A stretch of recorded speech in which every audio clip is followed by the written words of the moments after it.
the last 2 weeks, This call is now recorded. which we reported to the board 2 weeks ago. And so in tonight's presentation, you'll hear from Director of Technology, Paul Brashear, as well as building principals, Terry Britoy, Mike Fugazi, and Checo Chucky.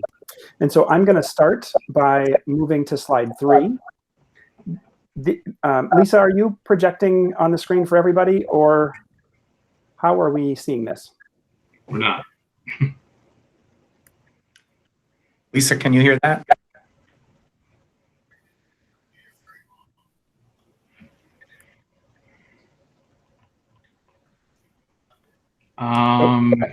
I wonder if I should try to present. Sorry, my computer was freezing here. Let me give it one more shot here. Okay. If not, Chad, you could present. Yeah, it's.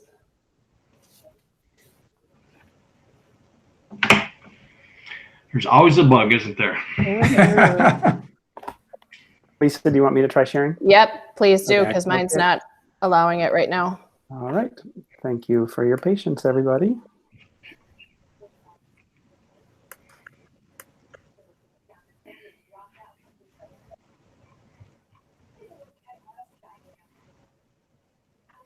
All right, can you see the slides? Yes. All right, I'm going to go to full screen. I can't see them.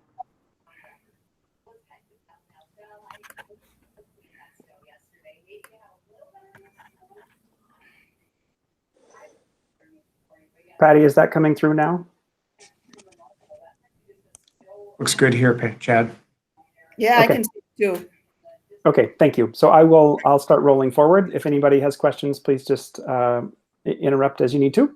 So, I still am not seeing anything. So, Patty, one option is you could follow along in your packet if you have that capability. Okay, And Chad will just run through what's in your packet. very good. Okay. all right. So this is an update on the distance learning plans. And so the first couple of slides are meant to just be a bit of a reminder for the guidance that was provided to the district by the Minnesota Department of Education.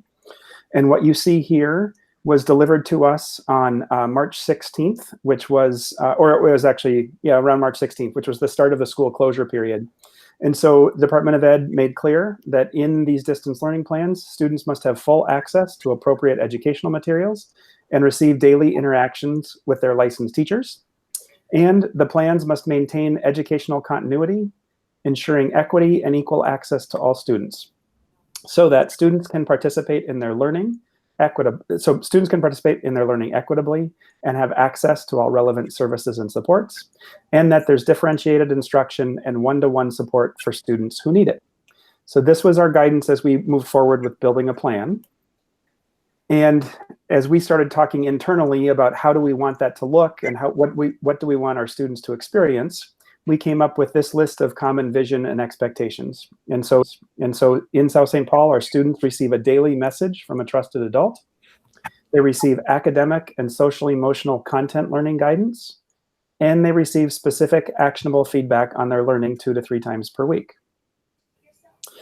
As we were preparing for tonight's presentation, we thought, how about we focus on both highlights and challenges from these first 2 weeks of distance learning? As you know, we have turned our education system upside down in a very short period of time. And so we have had our educators working extremely hard at designing learning for students that's engaging, that provides access to students. And so tonight, you'll hear from the Director of Technology, Paul Brashear, next about how the technology department has been involved in this, and then we'll move to school-based reports. Paul? Thank you, Chad. I'm going to start with our digital learning team. This consists of really 3 people. I'm sometimes included in it, but I'm just an honorary member of it, I think, when it comes down to it. But they've been busy supporting students, staff, and families in this whole time, both from direct training and supporting staff on our core digital learning tools like Schoology, Google Classroom, Seesaw, the various screencasting methods we have, the video meeting technology such as we're using here today.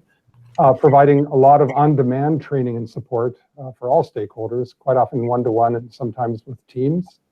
And then also supporting teachers in actual digital learning design, the lesson design itself, not so much the technical pieces of it. The greatest challenge is just the range of user expertise that they encounter along the way. There are still a lot of people who need some hand-holding. We've really moved a lot of people out of their comfort zones here in this past couple of weeks.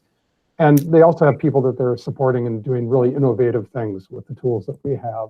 So it runs the whole range of providing some basic support to providing some support for people who are really moving forward at a good clip. And just probably the highlight is just the reach that they're having. I think they've heard from just about every teacher in the district at this point. So it's been good work that they're doing. It's really rewarding work. On the infrastructure and support team side, the more technical side, we're still handing out devices to folks. Either people are coming back for repairs or finding that one device wasn't sufficient for their family for the level of work that they're needing to do. And some people just that we didn't hear from in that first round before the digital learning plan went into effect. We're providing technical support for staff, students, and families on a wide range of things. The nature of that has changed quite a bit for us, which presents a bit of a challenge, but the volume of calls is quite high, and we're getting a lot of work done with our families, students, and staff on that. Probably the biggest challenge is closing the internet connection gap. It's only at a time like this when you truly find out what level that gap is at. And so the schools have been surveying and talking and calling with their families to get more detailed information, trying to walk people through the basic steps. And when people are falling through those steps and can't get connected, it's how do we do it from that standpoint. So we have a shipment of connection points, of access points coming in that we can start distributing for families who could not get connected in any of the other ways that we recommended. And that's a lot of the work that we'll be doing this week. Thank you. Hey, Paul, this was a joint slide for you and I. Would you like to highlight anything that's here? I'd like to highlight that once again, this is the work of the district of the digital learning team, just the distance learning plan website, the portion that is dedicated for teaching staff in particular, in terms of all the tips, the webinars, and help that has been provided. It's a real highlight of information, wealth of information that's available to our staff as they're meeting and working with parents and students. And so what you can see, board members and community, is that there's been a lot of work going on behind the scenes to try to support our educators in learning what they need to learn so that they can design the best learning experiences possible for their students, knowing that most of what has been a comfort zone is now in the risk-taking and the trying something new zone, which isn't bad. It's just new and different and sometimes uncomfortable for us. So we're pleased with all the work that's been going on behind the scenes to support our educators. And so, Chad, do you want to take questions as we go, or do you want to wait till the end? I am happy and fine either way. Okay. Would it work best? So Jeff, I'm good with a question right now, if that would be helpful. Yes, I think we should do that. So if there's any questions for Chad or Paul right now? This is Chris. I would make a comment. I've heard just from multiple people very, very positive comments about the digital learning team. I was very curious as to, how did we find all of the tools that are being used in such a short period of time, and everyone seems to go right back to the digital learning team, using words such as amazing and the tremendous work that they've done and everything. So I really want to point out that from what I'm hearing, the digital learning team has done just an amazing job, and I just want to make sure that they get recognized for that. Awesome. Paul, did I see right that it's one-to-one? Everybody has a device that needs one? No, it's not one-to-one in terms of devices. That one-to-one was one-to-one meetings with teachers, for example. Okay. Yeah. Our high school secondary students are one-to-one for sure. Our 4th and 5th graders are one-to-one. We're not quite sure how we'd calculate the ratio right now for the other grade levels. We're gonna have to sit down and go through the numbers to see that, but basically we can provide a device for every family that needs a device at home. So we still have requests coming in for that, and we're providing that exchange every day. Awesome. Yep. Any other questions? Yeah, could I just ask a question for Paul real quick? Yep. Yeah. Yeah, just regarding, Paul, the internet connection gap, how large of a gap are you finding with students and families that don't have internet connection in their homes? Yeah, I don't have a precise number for you right now, but I probably have about 20 in the hopper right now Okay, that could use an access point from what I'm seeing right now, and we'll find more coming through. We had posited that that Comcast would be able to pick up a good chunk of this, and they have, but there's still a gap that happens. People who don't qualify to get reprogrammed, those sorts of things that still aren't able to get a connection. all right, thank you. Anybody else? Paul, are you getting a lot of requests for support from the users at home? Is it a manageable amount that your staff is getting to help people be online successfully? Yeah, I think it's a manogeable amount.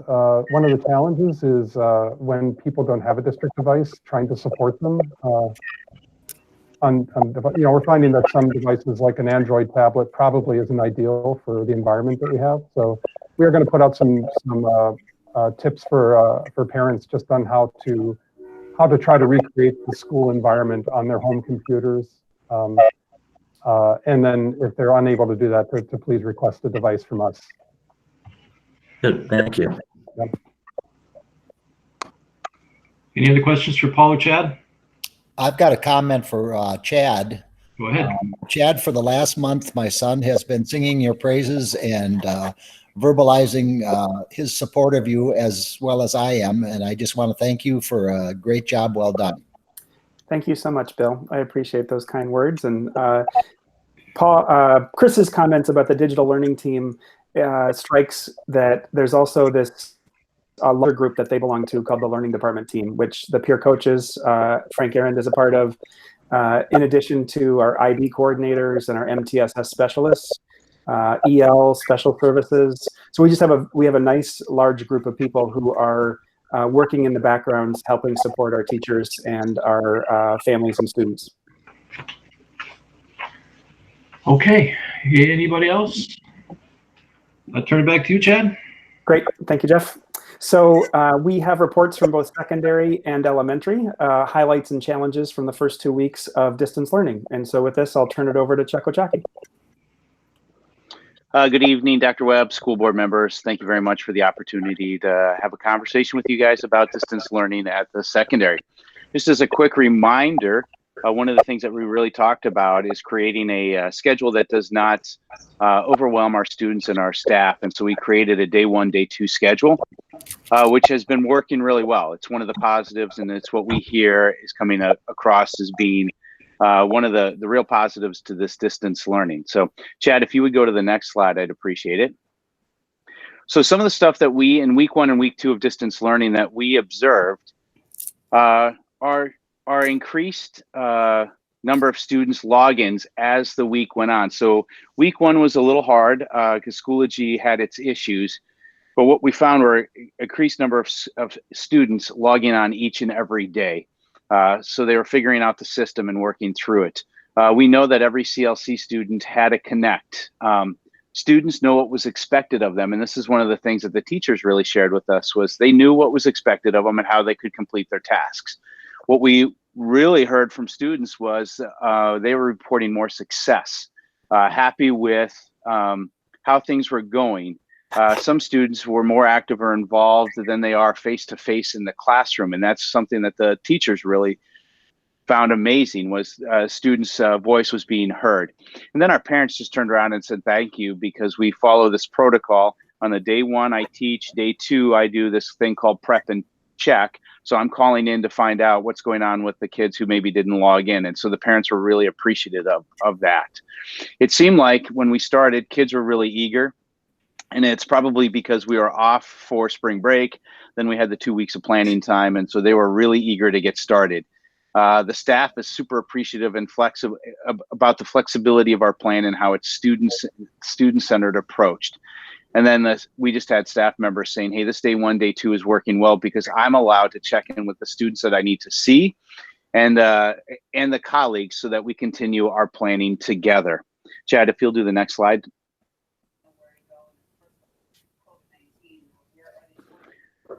So should on the be next slide, yep, some continuous improvement efforts. So there were some problems, or I would say just opportunities to improve as we went through. So we had a tiered system of support.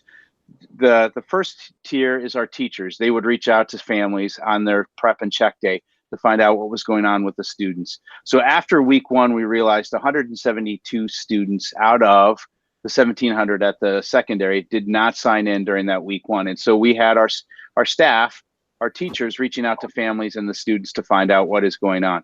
I can honestly report to you today that we sat down as an admin team this morning.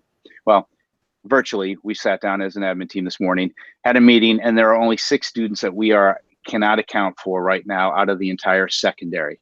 So that means that we've had touches on just about every kid except for these 6. So attendance tracking through Do Nows was an issue that we heard about from our students. So the Do Nows is how we're keeping attendance, and it's really a 5 to 10 minute activity. But what was happening is some of our teachers had actually put that activity in a line with the activity for the class. And so in order for the kid to check into the class, they had to do the entire 90-minute lesson. And that threw some of our kids off. So we actually separated our Do Nows from the actual class so that they can just do that and then come back and do it when it's when they have more time to sit down and do the work. One of the things that we heard is some of our teachers were asking kids to print things up at home, not out of spite, but just out of, you'll probably want to have this so you can write it down, and not realizing that maybe people don't have printers at home. So we really talked about making sure that we're not creating barriers or more barriers as we're working through this, providing our accommodations and modifications and aligning IEPs and 504 plans. And the last was really from the students. And we heard from the students that they need just a little bit more flexibility. So just to remind you, we push out all the information for that day at 7 a.m. The Do Nows need to be completed by 2 o'clock, and then the students have that time, whatever time they need to finish it up. Well, we realized, because we can pull the analytics from Schoology, we had a kid who got on at 4:30 in the morning because that's when he could get the computer. We've had kids, our older kids, who are logging in at 12:45 a.m. or 1 o'clock a.m. when they're up and can do the work. And so we've be flexible in saying, let's push out the academic stuff the night before. So our teachers can now push out all the academic stuff for the next day, starting at 9 o'clock. Doesn't change timelines, it just changes when we push it out to open up more flexibility for our students. Thank you so much, Chuck. I appreciate you. Yeah, you sharing the highlight challenges. Jeff, would you like to pause here and go secondary questions? Yeah, I had forgot to turn my mic on. Yeah, is there any questions for Chuck? Chuck, all but 6 students connected with. That's impressive. Way to go. Yeah, so we are tier 3 with those. So Chad Sexauer and a police officer are going to stop by their houses tomorrow and just make sure that we're going to do what's called an educational wellness check to make sure that the families are A-okay. But yes, 6 out of all the kids in the secondary are not accounted for. That to me is, that's an amazing part of how great this system is that we created with the help of the teachers, the counselors, the admin team. So, way to go. Yes, very impressive. Yeah. Very impressive. I agree. Any other questions for Chuck? I'll just agree with everyone else. That was a thought of mine when this all started, is what if kids just don't, engage in this and participate, and to have come up with the plan that you did and to have it down to 6, I think is just remarkable. So excellent work. And just a side comment or thought, are the kids also checking in regarding mental health also? Are there conversations going on regarding that? Absolutely. Our counselors have reached out to the kids that they already knew of, and each of our counselors host open times so that kids can log in with them. So they're part of the tiered system. They're actually tier 2. So if teachers can't get a hold of people after that first week, he goes to tier 2, and that's the counselors. And so the counselors are reaching out to ensure that they're okay. In addition, they have set time on our website where any kid can log in at any time to have a conversation with a counselor. Very good. Thank you. Any other questions for Chuck? Just a comment from Bill again. Good job, Chuck. You know you got my support, okay? Thank you, Bill. Appreciate it. Thanks for all your hard work, Chuck. Yeah, and if you guys don't mind, I'm going to log off and do some distance learning with my own kids down in the kitchen table. Absolutely, go for it. All right. Thank you. Have a good night. Thank you, Chuck. Take care. Yeah, Chuck. Back to you, Chad. So with that, we're going. Yeah, thanks, Jeff. So with that, we're going to transition to the elementary, where we've got Principal Britoy and Fugazi ready to share some of the highlights and challenges they experienced in the first 2 weeks of distance learning. So Mike and Terry, I'm not sure who's up first, but off you go. Yeah, I think I'm going to be the spokesperson tonight. So good evening, school board. Dr. Webb, nice to see everybody. I'm a little underdressed. I see Dave wear a full suit. Note to self for next time. So as you see on the elementary slide there, teachers at Kaposia and Lincoln had the commitments to make sure that we had a daily connect with every student. And so many times that's through a morning meeting. Many times that's a recording. I have taken part in some daily meetings with staff and their class, so synchronous meetings with kiddos, and it's just great to see those faces all on the screen. Also to core instruct in PYP, literacy, math, and SEL. So Patty, you had mentioned the social emotional component with our counselors. I think in both elementary schools that we have lessons that are taught every week, okay, and that's continuing to go on. Our counselors also have kind of caseloads of kids that they check in on and that they're available to them at any time. We're attempting to begin some groups with our counselors as well, and that will be happening in the upcoming days and weeks. We're also looking more at differentiated instruction and how we address all of our students' needs through special ed, intervention, EL, because there's a lot of needs out there that we're trying to address. And of course, specialists have a check-in every week as well. So if you want to go to the next slide, Chad. So lots of things to celebrate, you guys. There's a renewed focus just on relationships and connections. I had made mention of the meeting that I took place in, but teachers reaching out to families and students, everybody clearly misses each other. And they're taking the opportunities to reach out in many different ways to maintain those relationships. Collaboration is really at an all-time high. You mentioned the digital learning team as well.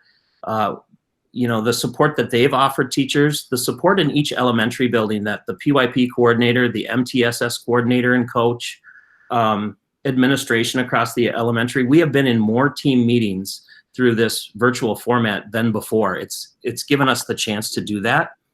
And the collaboration to use technology, staff is becoming more comfortable with tech and seeking out their own PD. There's been a lot of PD offered through the district and through our coordinators, but seeking out their own PD and then sharing that with each other.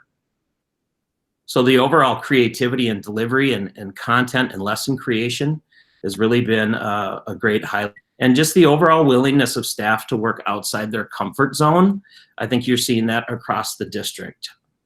If you think about the amount of complex change that's happened in a very short period of time, it's really rather amazing. We had 2 weeks to kind of get together a plan for distance learning for kids, quite honestly, who have missed about 27 days of school right now. I mean, our last time we were all together was on March 5th, and that's a long, long time to kind of reset how you instruct kids. But we have done, I think, an amazing job in the elementary. Also, just the student agency that we're seeing coming from our kids digitally, the pictures and videos, I'm sure you guys see online, all the pictures and videos that are sent in from kids, but we're starting to see the evidence of their learning that's coming through too, and that's really exciting.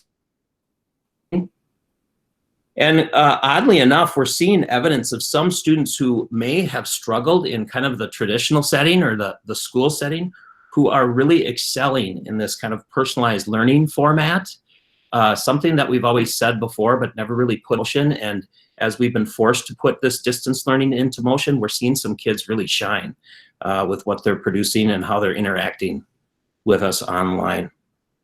And I would think the overall positive feedback from family, Jeff had made mention there too, or actually, Chris, that you're hearing some positive feedback from a lot of families, what we're providing and the efforts from all staff. Ryan Higby had put out a tweet a few weeks ago about the analytics that we're seeing with the interaction with Seesaw, and it is an incredible curve straight up that we're seeing student artifacts and parent comments and all the interaction from families on Seesaw, which means that they're really taking part in this distance learning. A lot of positives and a lot of things that I don't think that we thought that we could do initially, and that staff is putting into play. So on the next slide here, we have not been short of challenges, though, I will say that. But this has been the ultimate problem-solving test for all staff, I would say. And I see John Lalibri in the background there. Hi, John. How you doing, buddy?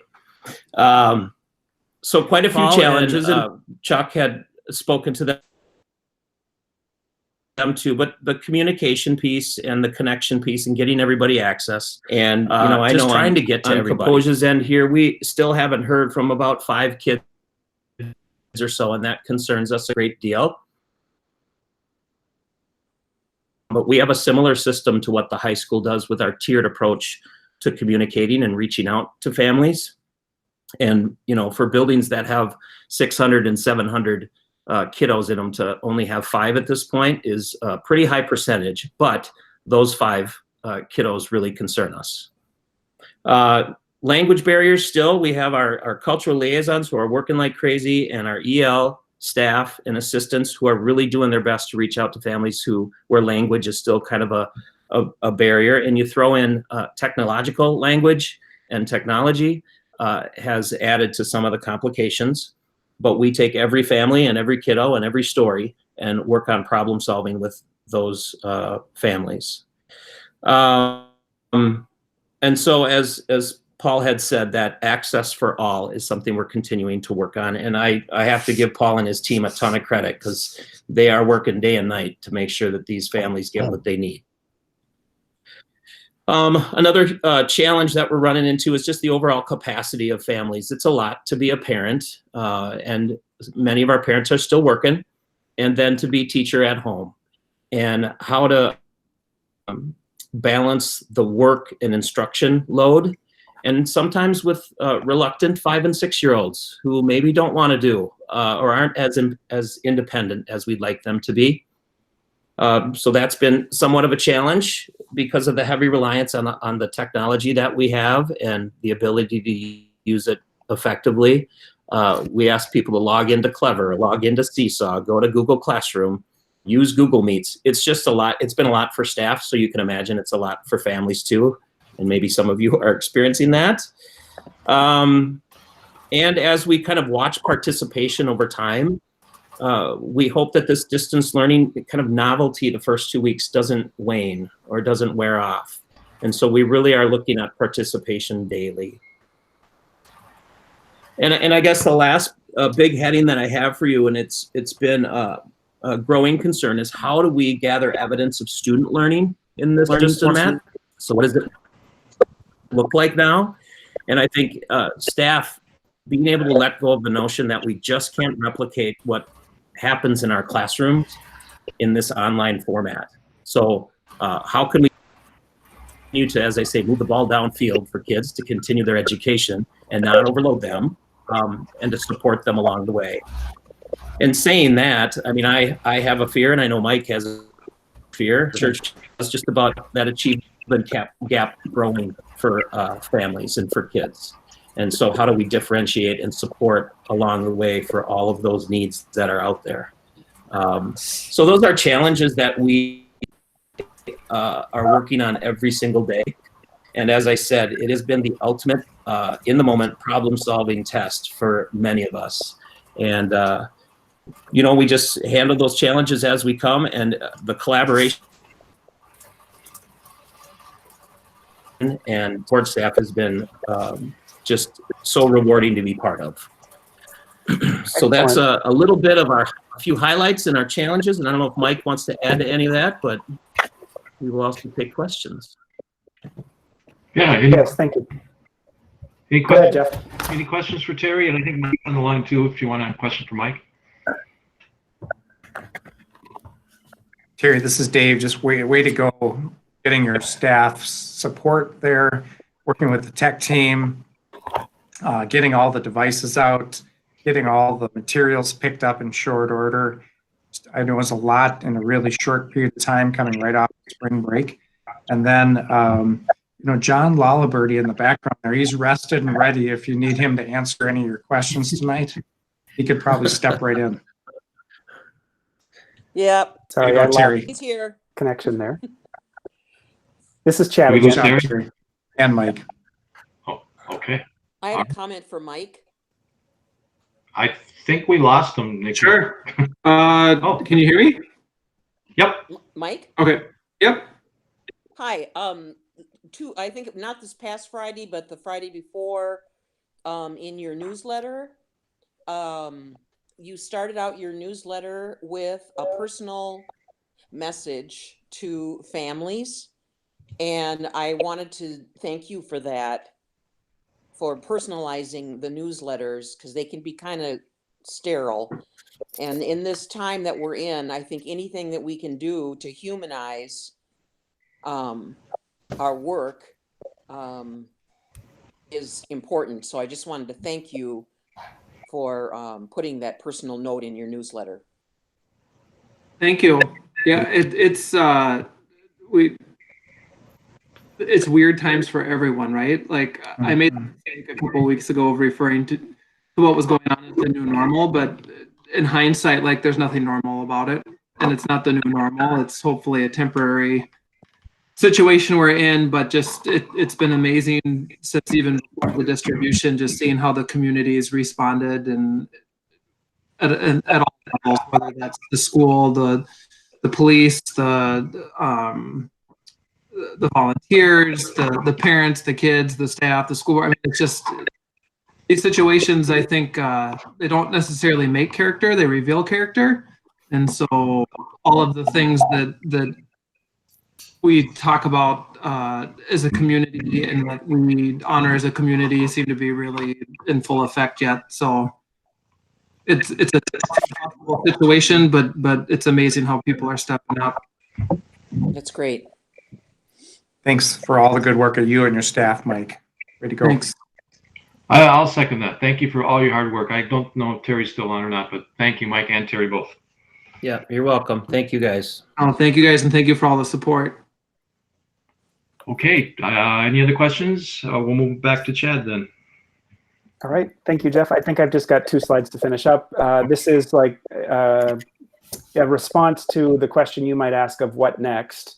And so some of the next pieces that are on our radar are to gather stakeholder input and feedback. So on Friday, we distributed a survey to families and asking for their perspective on the first 2 weeks of distance learning.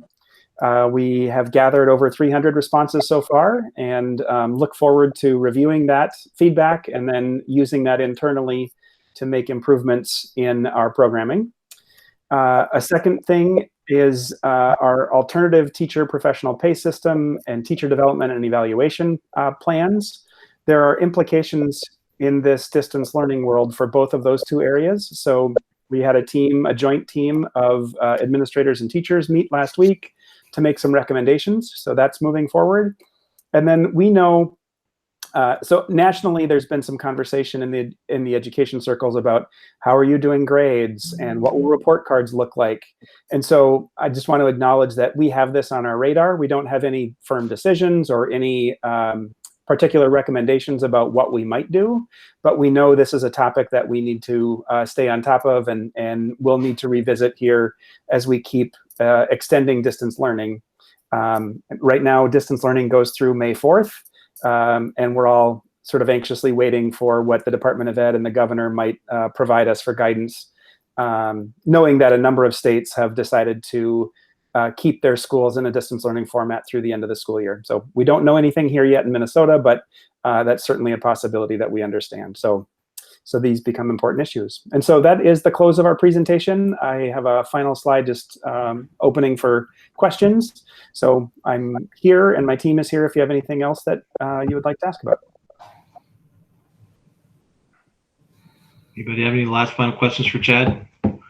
No, I just want to make a quick comment and just to thank everyone out there for what they've done with this, because I can't even fathom where, if I was a teacher, where I would even start to do this and to get the support of the families and the kids and get everything done. So of course I'm not very techy anyway, but I just can't thank them enough for all the staff. You know, Chad, you guys running this program and principals and everybody, the technology people. There aren't enough thank yous out there from me to you guys for all that you've done. Thank you, Wendy. We appreciate those kind words. Yep. And I hope that we can have some grace, if you will, regarding report cards and evaluating or assessing kids, because this is so unusual and it's so inequitable in many ways, and I think we really have to be careful, and I'm sure that you are, about how we end up assessing or even not assessing. Yeah. Thanks. Yeah. Thank you. Thank you, Nikki. Mm-hmm. Yeah, and Chad, Paul, just a congrats to both you and Paul. Chad, just for your leadership and support of everyone district-wide. It's the way to go. Thanks, Dave.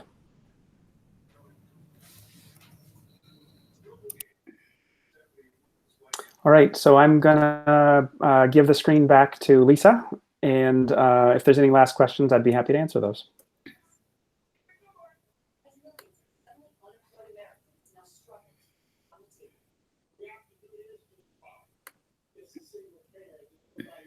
Jeff, it's all yours.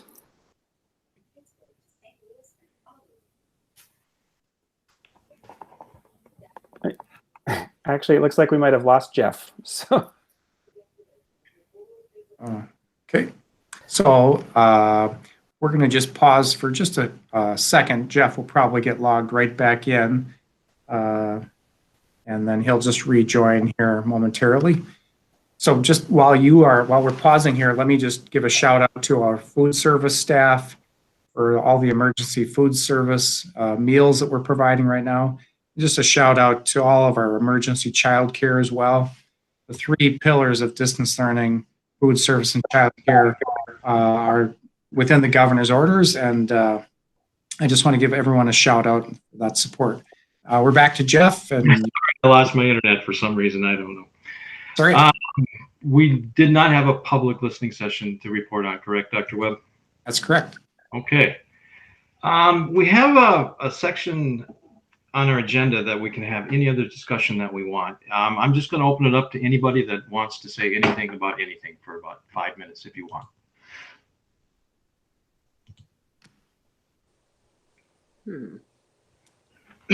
Excuse me. If not, we'll just move on with our agenda. Well, I've got something. Go ahead, Patty. You had to give me a second to think. I talked to Superintendent Dave about this afternoon, and I just would be curious to see one of the lesson plans that the kids see online, to experience it as they experience it. I think that could be kind of informative for us as board members, and I'm just curious. You can come over any day and do work with Israel. Okay. I'm glad I hung on here. We'll put it right through the window and you can just watch. Remember your social distancing. What were you going to say, Terry? Say, Patty, yeah. Do you have access to the distance learning hub? Okay.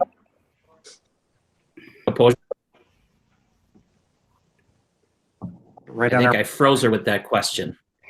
So if she can get in there, she can view some of the things that the kids are experiencing. And oddly enough, many conversations I've had with teachers lately and support staff, let's take us and everybody create what this student's experience is throughout the day.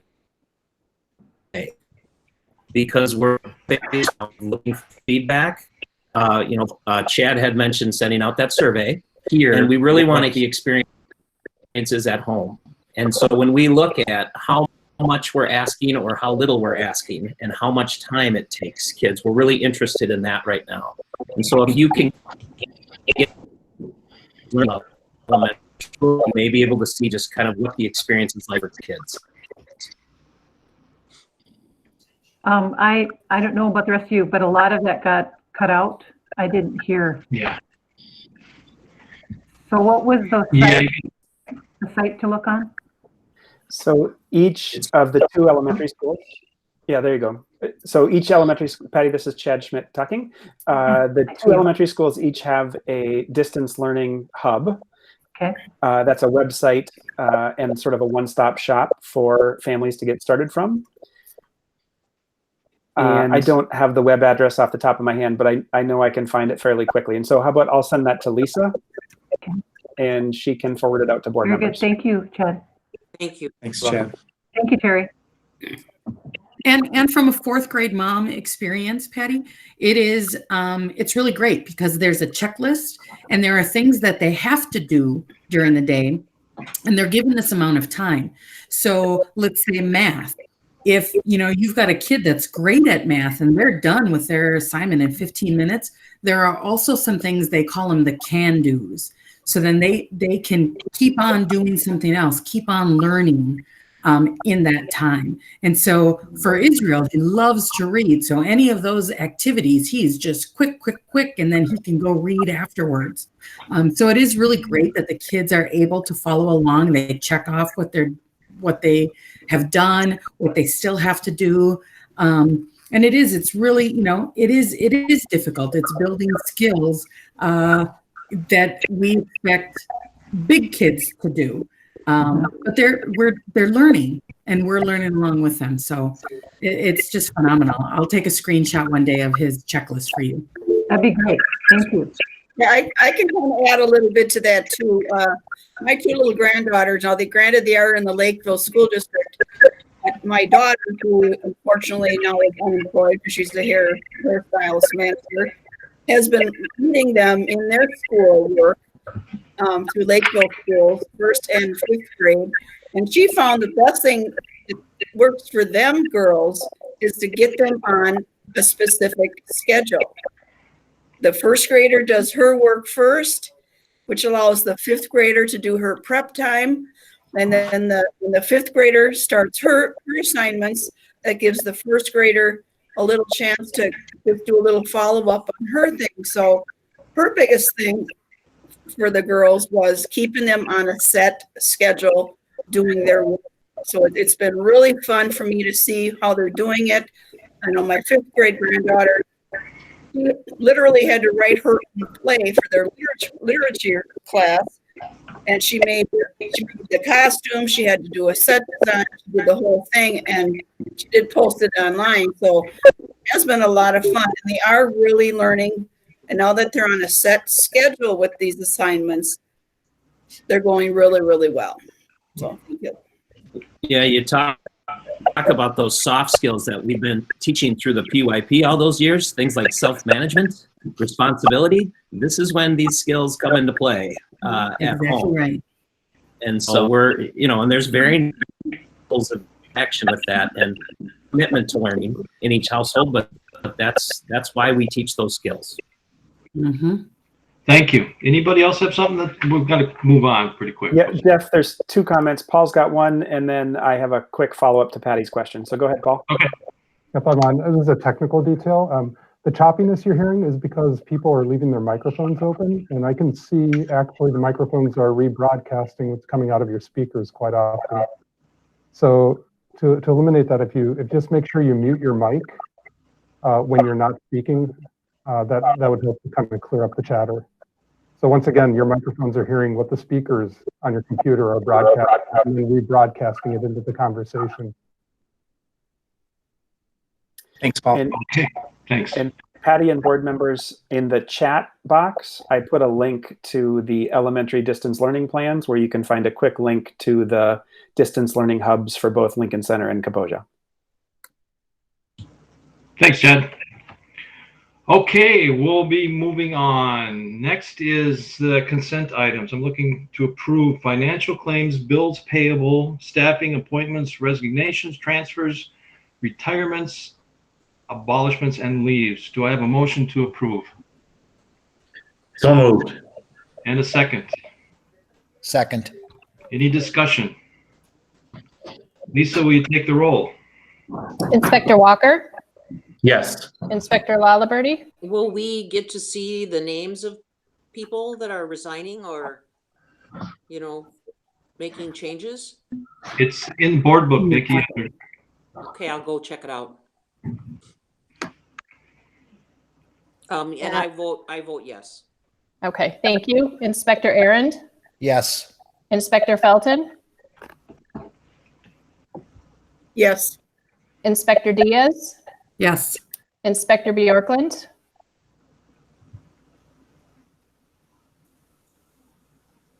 Inspector Bjorklund, Did we lose Patty? and Chair McClellan. Yes. We've got 6 yeas. Okay.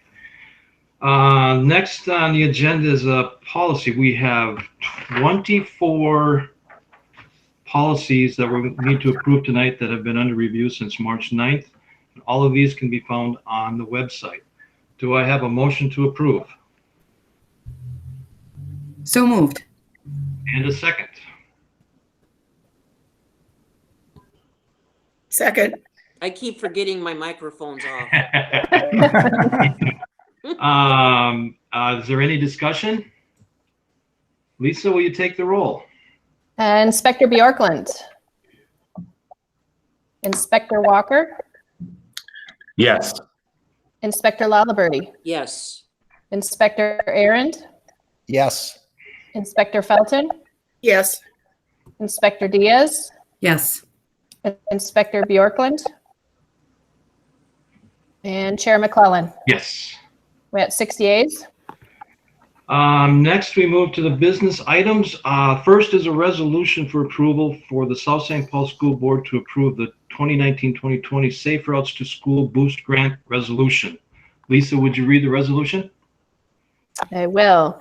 Whereas the Minnesota Department of Transportation Safe Routes to School program assists schools and communities by making it safer for children to walk and bike to school.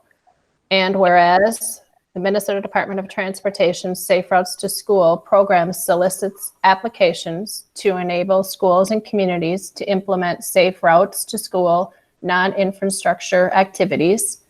And whereas if Special School District Number 6 is awarded a Safe Routes to School Boost Grant, these funds would be used to provide non-infrastructure activities to local communities to develop safe routes to school initiatives that increase safety and encourage more children to walk and bicycle to school. Whereas no local funding is required, whereas the Safe Routes to School Boost Grant activities will commence after the grant is fully executed. Therefore, be it resolved that Special School District Number 6 authorizes the Safe Routes to School coordinator to enter into a grant agreement with the Minnesota Department of Transportation for financial assistance to fund a Safe Routes to School Boost Grant and eligible expenses. That the Safe Routes to School coordinator is authorized to execute such agreement. Thank you, Lisa. We might have you do this all the time now. I'm looking for a motion to approve. So moved. I didn't hear a second. Anybody second? Second. Okay. Is there any discussion?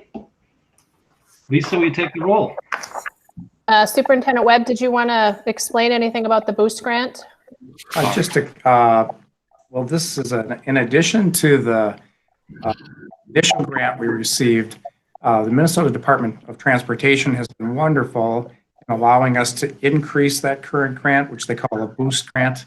We applied for it, got the money, and all the funding goes to support our city, safe routes for kids coming to school, bike racks, and all the rest. So we're recommending that tonight. Thank you, Dr. Roll call, Inspector Diaz, Yes. Inspector Bjorklund, Yes. Inspector Walker, Yes. Inspector Lalaberty, Yes. Inspector Arend, Yes. Inspector Felton, Yes. and Chair McClellan. Yes. That's 7 yeas. Next is the approval for the South St. Paul School Board to approve the bid awards as presented for the R2U2 project at Lincoln Center. Do I have a motion to approve? Did you say R2D2? I said R2U2. Oh, okay, I got it. So moved. And a second. Second. Second. Dr. Webb, do we have a new administrator with us tonight? So there's no Star Wars going on the roof of Lincoln Center. This is just a rooftop, pretty boring rooftop unit replacement up on the roof of Lincoln Center, one of our air handlers. So that's our recommendation for tonight. Okay, thank you. Any other discussion? Only if I could remind everybody to mute themselves as soon as they're done. I'm getting a lot of echo. If you're not talking, go ahead and mute. Thank you. That helps a lot. Thank you. Lisa, All you right. take. I will. Inspector Felton, Yes. Inspector Diaz, Yes. Inspector Bjorklund, Yes. Inspector Walker, Yes. Inspector Lalaberty, Yes. Inspector Arend, Yes. and Chair McClellan. Yes. That's 7 yeas. Next is the approval for the South St. Paul School Board to approve the 2021 proposed budget adjustment as presented. Do I have a motion to approve? So moved. Is there going to be any discussion? Yes, there'll be some discussion, Nikki. Okay. And a second. Second. Dr. Webb.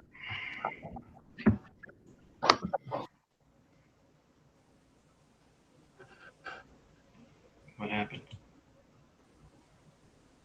Dr. Webb, do you want to address this? We may have lost him. He was having trouble before. There we go. I'm on again.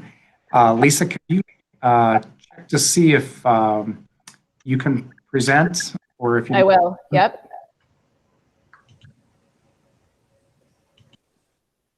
So as Lisa's working to get this up and running, for the last 4 months, we've been working on our budget process here in South St. Paul.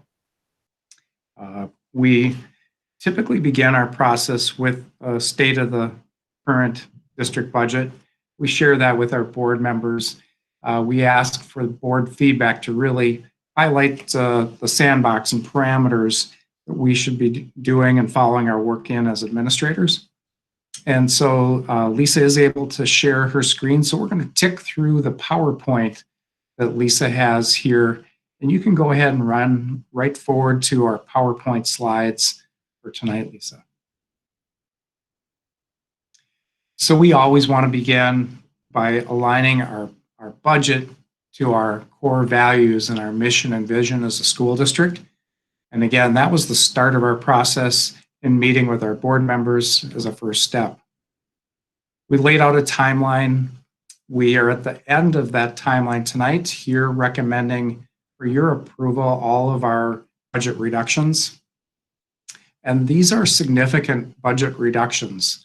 We have a $4 million budget reduction set of recommendations that we have coming forth tonight.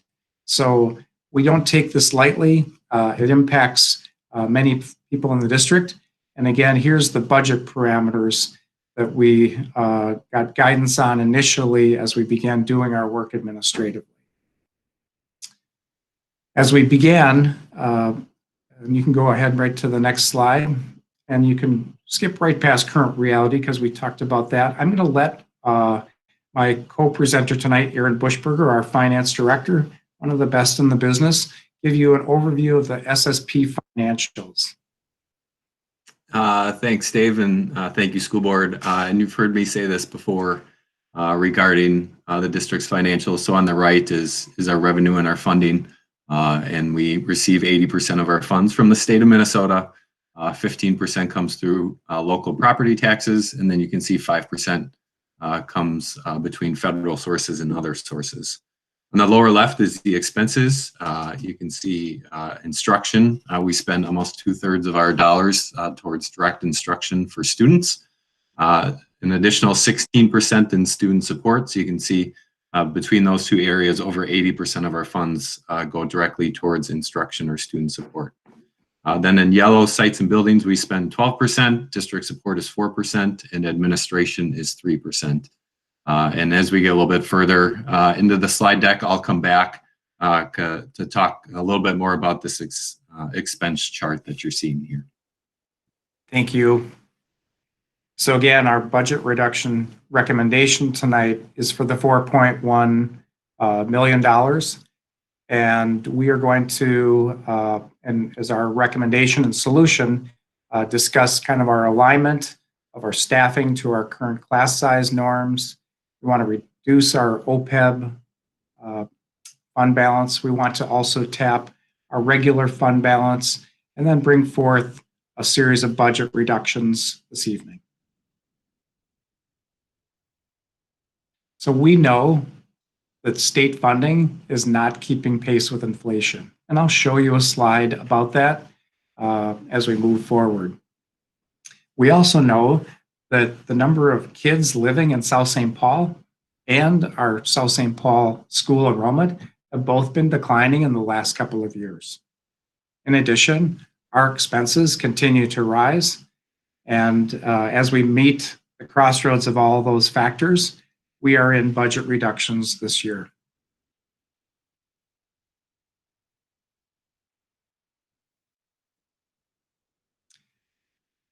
The top row of this slide, and I don't know if you can move it up just a hair, Lisa, so we can see the graph, but the top line is if school funding had just gotten regular inflationary increases over the past decade, we would be on the red line. Unfortunately, we're getting less than inflationary increase coming out of the state legislature. So you'll oftentimes hear our legislators talk about the amount of great funding that's coming to our schools. We are getting funding coming out of the legislature. It's just not keeping pace with inflation. Next slide.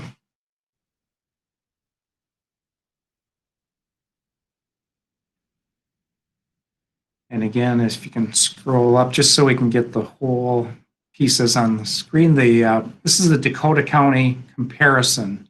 Our Dakota County average for local funding. So 3/4 of school funding comes from the state.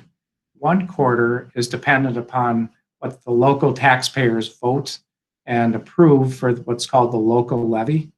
3/4 from the state, 1/4 from the local levy. And of that amount, which is about $1,800 right now, South St. Paul receives $659 per child. Dakota County average is about $1,193 per child. In South St. Paul, we have about $659. Next slide. So again, here's the wave of student enrollment increases and decreases. But again, in the last couple of years, both the number of kids living in the city of South St. Paul and those attending our school district have both declined. Next slide.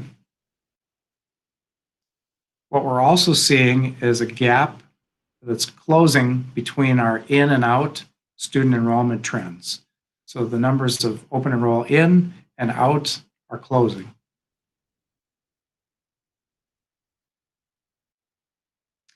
In our next slide, we know that our expenses are rising and our roll-up costs continue to roll up and impact our budget. Next. We're going to bring forward to you tonight our budget recommendations and adjustments. The overview slide, this is one of my favorite slides in the deck because I think it's concise and gives the whole picture. So our overall set of recommendations tonight is $4.1 million in budget reductions. We're going to reduce our fund balance to get there by $800,000. We're going to reduce our retirement savings account by $775,000. We're going to have staffing realignment, so we're going to keep our class sizes low It's one of our top priorities. It's one of the number one things we heard from our teachers, is maintain our low class sizes. And we still have staffing realignment of 1.26 million. And we have additional program and staff adjustments for 1.26 million. Next. So we plan to reduce our fund balance. Like I said, we're going to shift the fund balance from a 12% target to a 10% target, which will be about $800,000 for the coming school year. Next. We also will be tapping our post-employment benefits fund to a tune of $775,000. Next. As I mentioned, we want to align our staffing to enrollment. So we have class sizes, we've set class size norms, like in kindergarten, class size norm range would be 20 to 24 students. We had some classes running at 17, 18, 19 kids in kindergarten. We have to get back into our norm range so we can get back into budget balance as well. Next. Aaron, I'm going to let you talk about this slide and the next couple. All right, sounds good. Thanks, Dave. What you're looking at here is a 5-year history of what our average class size has been by building. And so it's kind of small on the screen here, but on the far left-hand side is Kaposia. And we're currently at an average class size of 20.4. If you look at and that's in the orange. If you look at the prior 4 years, I would say on average, the average class size at Kaposia has been around 23.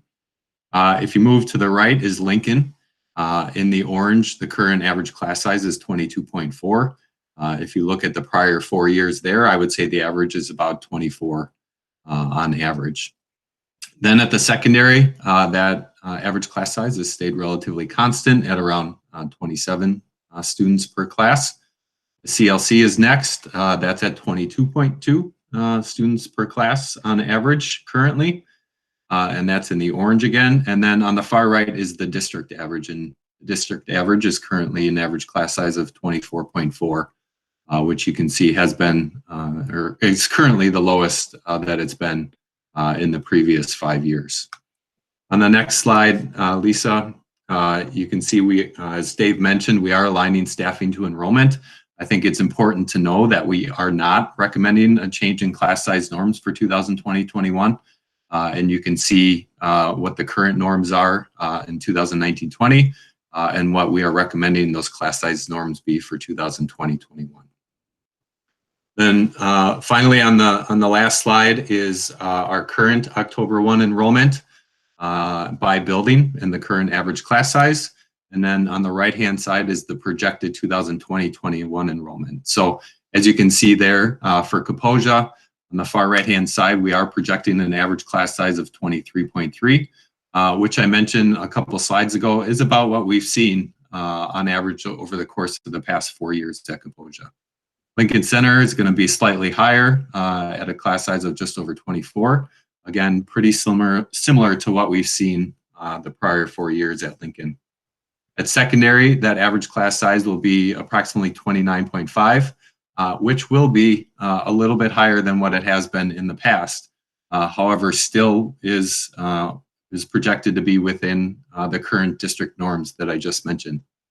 And then finally, at the CLC at the bottom, you can see projected enrollment of 90 and projected average class size of just over 20 at the CLC. So with that, I turn it back to Dave. Thank you. So as we begin to recap, our budget redesign and reduction revenue generation recommendations total 1.26 million tonight.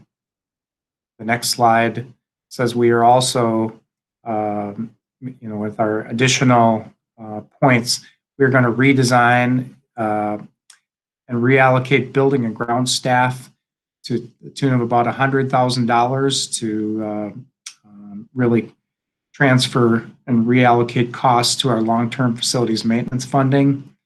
We're going to reallocate technology staff costs to our technology levy for about $50,000.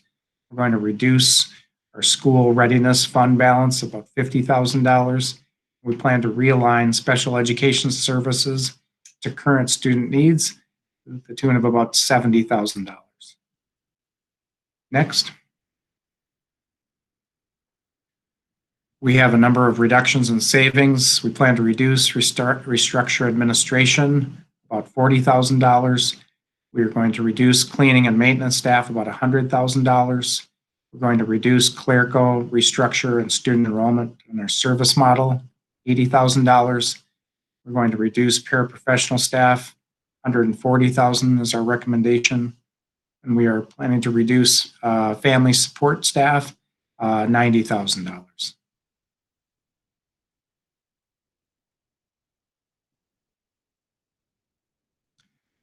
In addition, we plan to reduce and restructure our student support staffing, $35,000.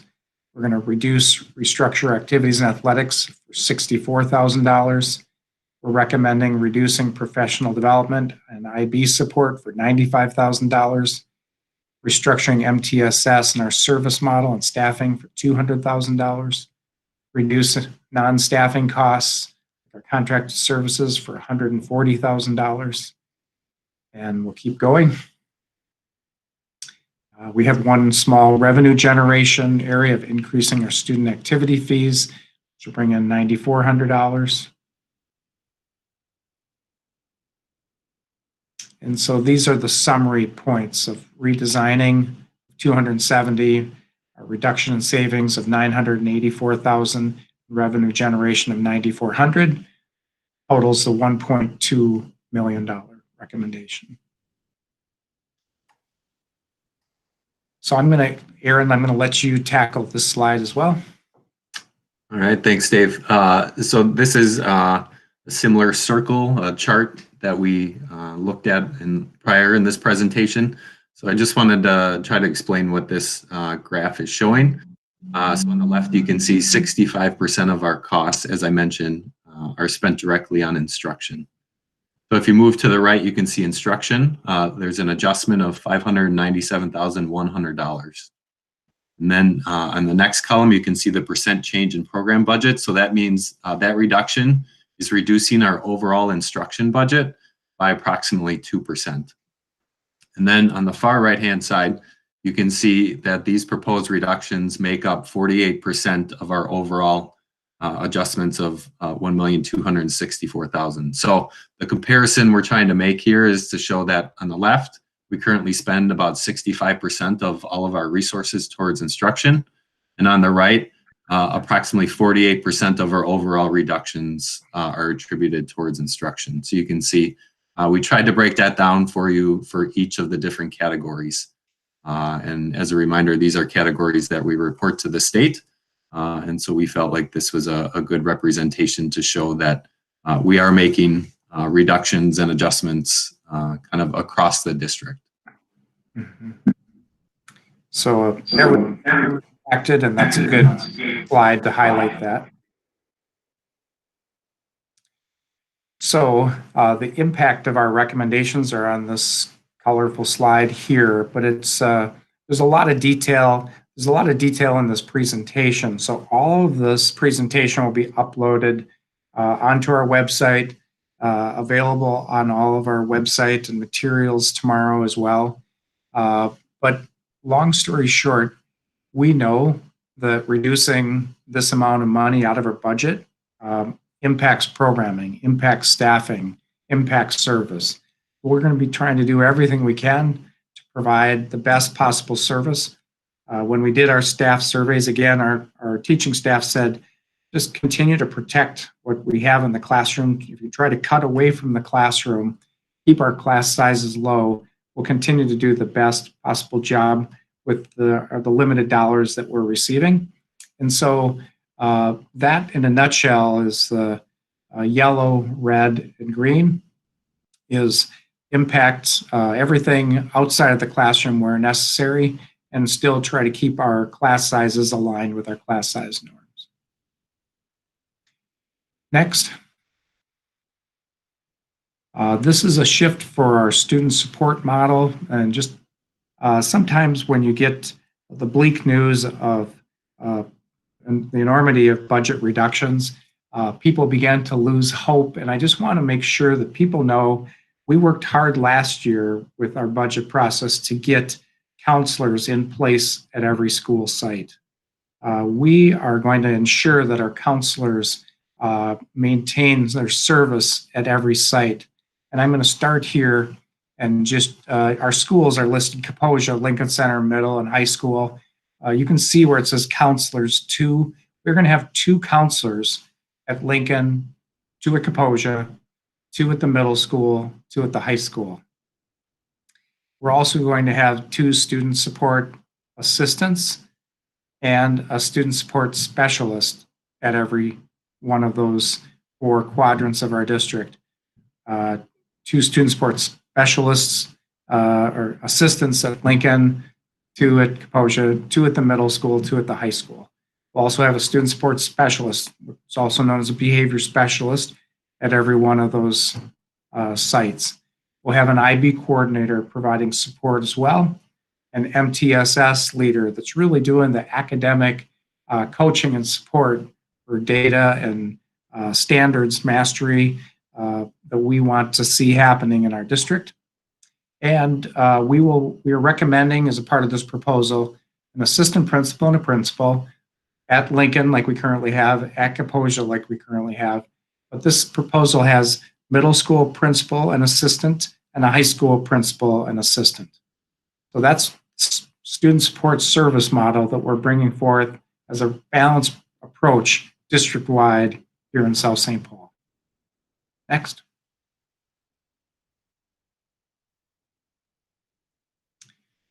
So within our next recommendations, again, here is the budget target. Go to the next slide. This was the recap of our timing. Tonight, we're bringing forth the budget recommendations for approval by the board. We know that we have to continue to advocate as a community with our legislators, but really at the state level. We have full support of our local legislators. They need your voice to continue to speak up at the Capitol. We also need to have continued exploration on how to keep redesigning and improving our service for our community. This distance learning has been one huge forced way to look at how we can reach all kids. Some kids are excelling at distance learning.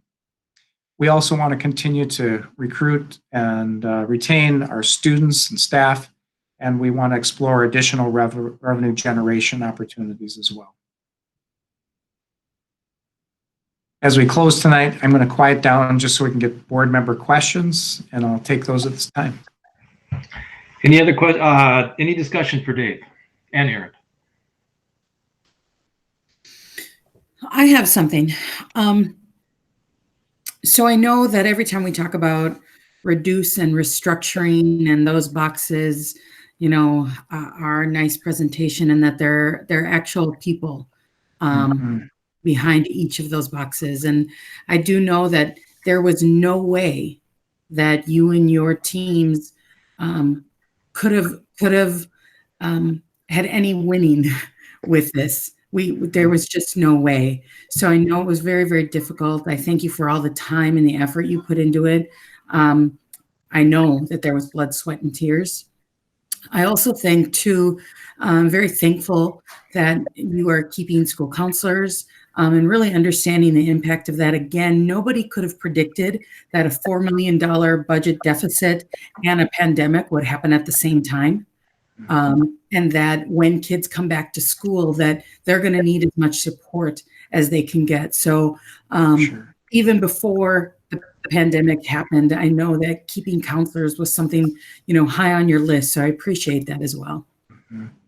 And I would just piggyback that we also have all of our mental health counselors through a Dakota County grant in addition to that. So many of our families use the ACP, Associated Clinical Psychologist program. So that's on top of the counselors as well. Nikki, did you have a question for Dave or Aaron? I just wanted to, I just wanted to ask about the bar, the 9th grade program that Carrie Annison is very passionate about.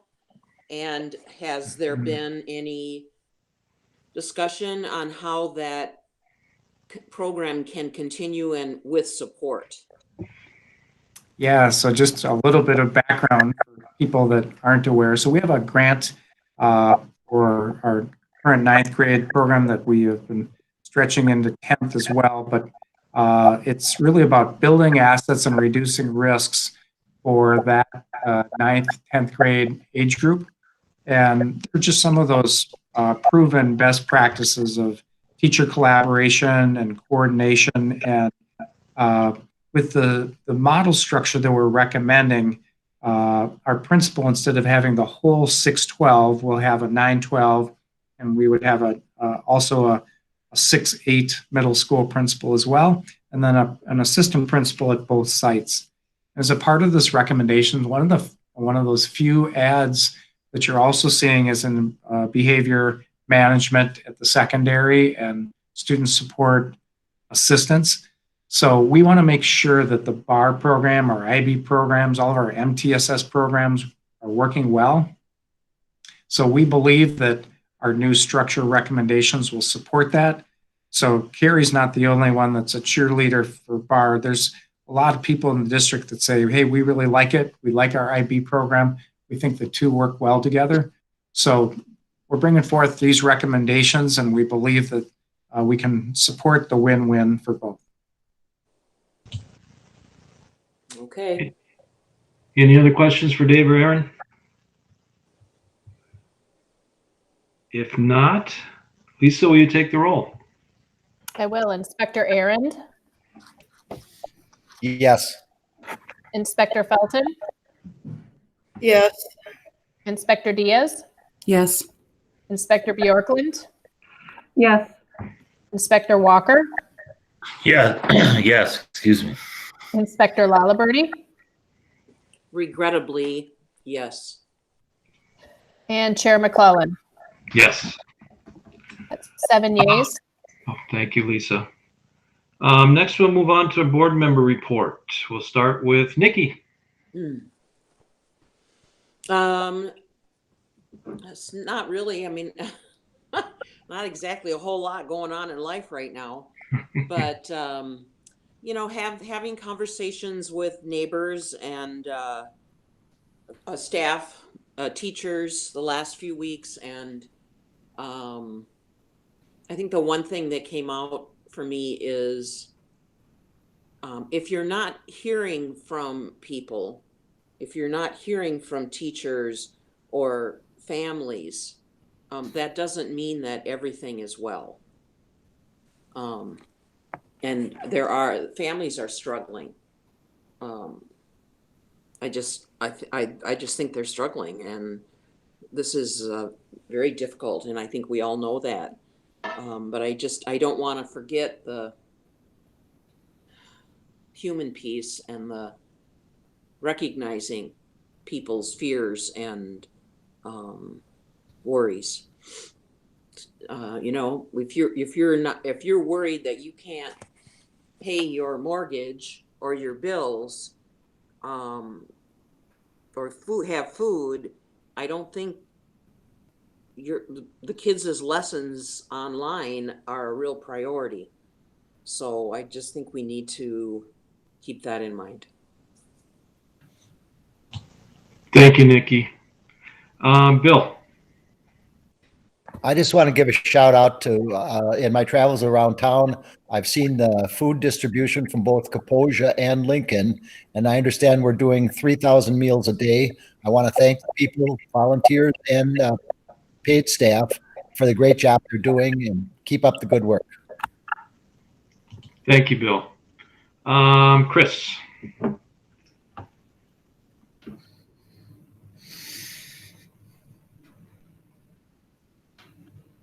There, Chris?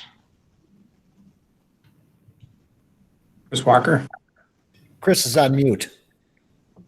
I am. There you I go. was well into my well-designed comments. I'll start over. You know, it's hard to come up with words to fully congratulate all of our staff on everything they're doing with the teaching and the food distribution and the daycare and everything. So, you know, throughout the weeks, try and throw in congratulations whenever possible. And I just want to reiterate all of that now, that thank you, and wow, you're doing a great job, and keep it up. Just want you to know that. I do have one other thing, unrelated to all the distance learning and everything, and just wanted to point out that we are members of the Association of Metropolitan School Districts. It's one of the associations that the district belongs to. And they put out a monthly newsletter called Connections. And in the March newsletter, our district was mentioned. There were 3 different articles that featured South St. Paul. The first was a story about the partnership that we have with the U of M, where their graduate students come over to our school and work with the psychology department. They're completing their required internships, and then also providing us with new ideas and solutions. And that was a story about that whole collaboration. There also was a picture of Jess Davis testifying for the Increased Teachers of Color Act before the legislature. And then also a picture of Dave and Aaron presenting to the School Finance Working Group. Now, some of those things might be put on hold for the time being, but it just showed that when our small district was able to basically take over the newsletter for that organization and have 3 stories in it, that we're doing very good work. And I just wanted to point that out, the Packer pride, here's this little district that had 3 stories in the connection. So congratulations to everyone involved with that. Thanks, Chris. Thanks, Chris. That drove my microphone. Wendy. I'll start out with a little bit about Intermediate District 917.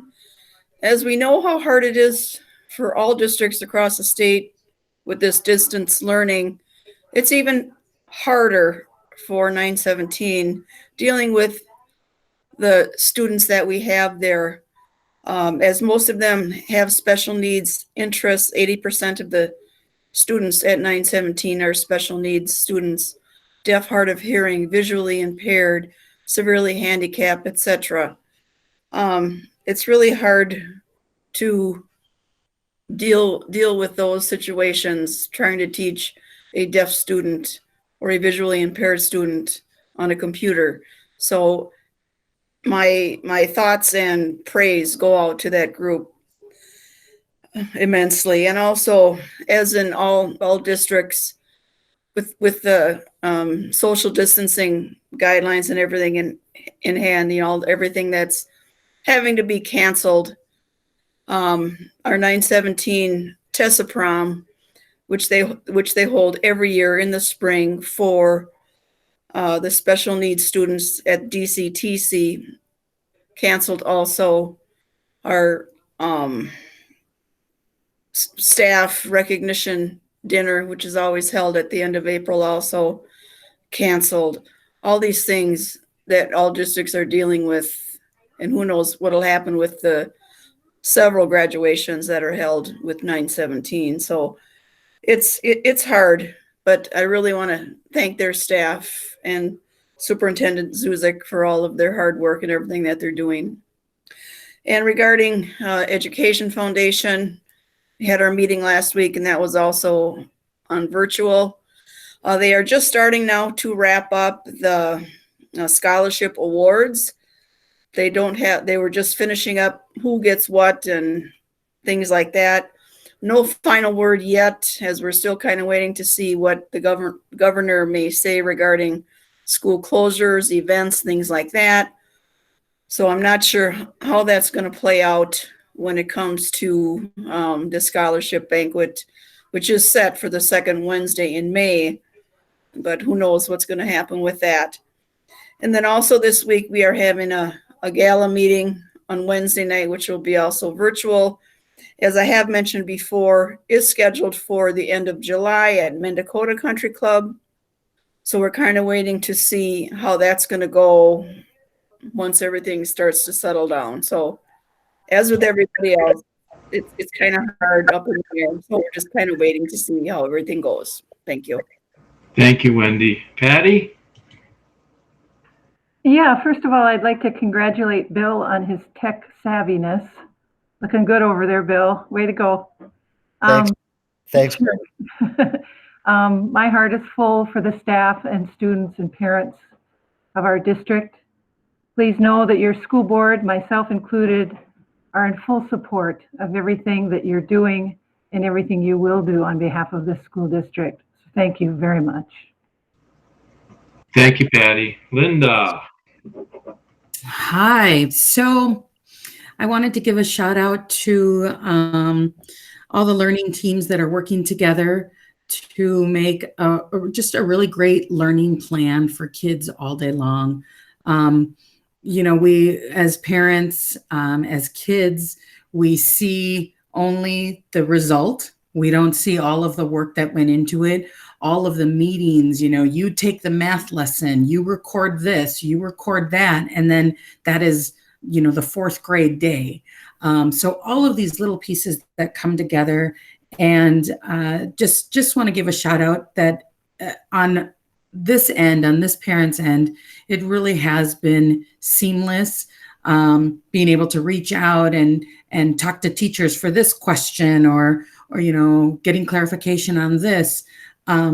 It's just been beautiful for something that's been so difficult for all of us, and trying to figure out when you fit it in, and you know, thinking of what Chad said about those kids who, you know, at 1 o'clock, that's when they're having their learning time. Is it prime learning time? Probably not, but the effort is there. And so really, I agree with what Nikki had said early on in the meeting about giving grace, really having understanding of what families are going through, but also knowing the great effort that teachers have put into these lessons. So just a shout out to Miss Anne Marie, who reads to her kids every day. And I work from home in the basement, and I can hear him up here shouting out answers to her as she's saying, what do you think's going to happen? What do you think? And he's talking to her through the computer. So just a great shout out to Miss Anne Marie and all the teachers who keep putting in all the hours. Thank you, Linda. You know, I think all that's lost in this, I'd like to thank my fellow board members on how you're adjusting to this new format and supporting the administration, and especially Linda and Lisa and Dave, all the work that they're doing.